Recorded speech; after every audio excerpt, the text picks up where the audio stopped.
आप भी बोलो गुड मॉर्निंग। हाँ, तो आज हम पढ़ेंगे जॉनी जॉनी वाली पोएम। क्या पढ़ेंगे? कौन सी पोएम? आपने पहले पढ़ी है जॉनी जॉनी वाली पोएम?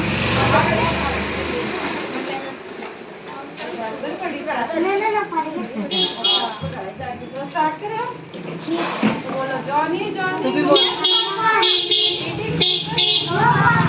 पहली लगाए नो पापा बोलते ना कभी। इसका मतलब ये था पहले लगाए ओपन योर माउथ। क्या बोले? जॉनी जॉनी ईटिंग शुगर पहले लगाए ओपन योर माउथ। आप भी करो। हाँ हाँ, हंसते कैसे? हंस करो तो। अब हंस रही है ना, आप भी करो।